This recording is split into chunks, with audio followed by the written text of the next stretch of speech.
postérité écrasera ta tête et tu lui blesseras le talon.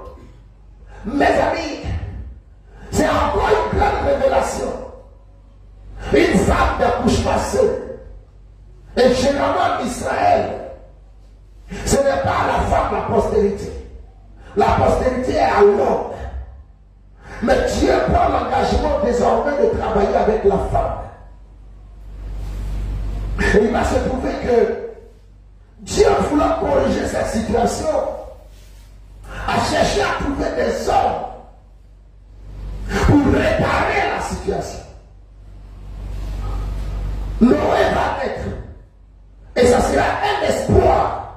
Mais encore un espoir différent. Parce que Noé, quand bien même que le mec, son père, en le mettant au monde, a déclaré que Noé va délivrer le monde des dures labeurs que la terre maudite leur fait subir. Noé n'a pas été la solution. Après Noé, Dieu va se choisir Abraham. Mais Abraham est de la postérité de l'homme, non pas de la postérité de la femme. Et vous allez voir que cette promesse va vraiment tarder. Elle sera attendue, cette naissance. Elle sera attendue par plusieurs personnes. Et j'ai envie de dire de toute l'humanité. Tout à l'heure, tu vas découvrir. C'est pourquoi il est important que lorsque nous arrivons à cet anniversaire, nous fassions un stop et que nous méditions. Abraham va être suscité. Mais Abraham ne sortira pas la solution pour la restauration de l'humanité. Parce que ce que je veux que nous retenions, toute la Bible a un seul message. Toutes les églises qui se créent ont un seul message. Ramener l'homme déchu à la maison de l'Éternel. Nous ramener dans la présence de Dieu.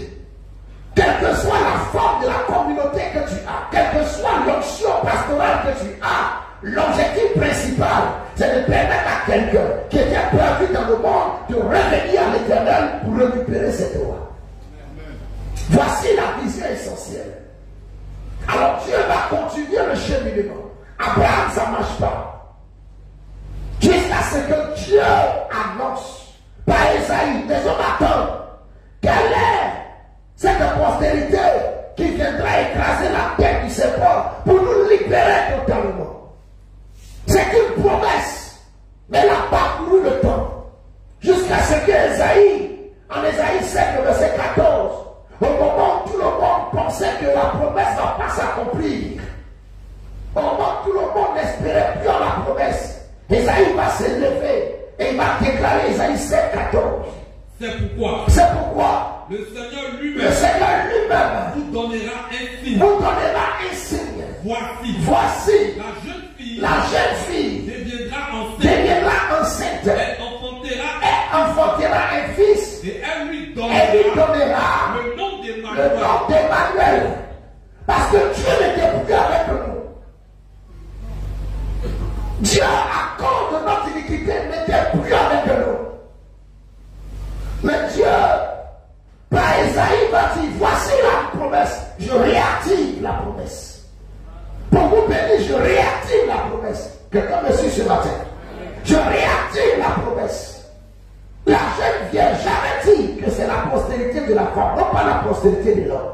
Donc la jeune fille, c'est-à-dire la jeune vierge, tombera enceinte.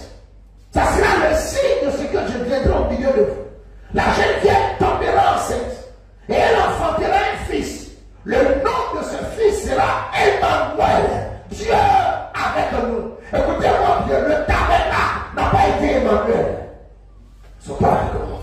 Le tabernacle de Moïse n'a pas été Emmanuel. Parce que là où Emmanuel est, il n'y a pas de limite, il n'y a pas de barrière entre Emmanuel et nous. Mais dans le tabernacle, il y avait le voile qui empêchait que nous rentrions dans la présence de Dieu. Mais la jeune fille nous apportera Emmanuel. La barrière spirituelle sera brisée. Emmanuel, Dieu partout avec nous. Dieu en nous. Dieu avec nous. La solution de notre situation. Le diable ne régnera plus. Les démons ne continueront plus notre vie. Parce que notre Père ne sera plus absent. Il sera avec nous.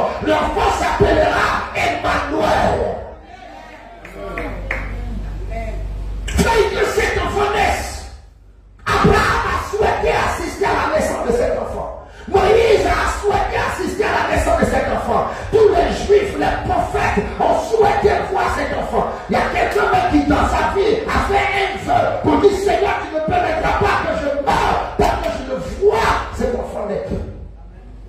Cette naissance est importante. L'enfant s'appellera Emmanuel. Dieu reviendra avec eux.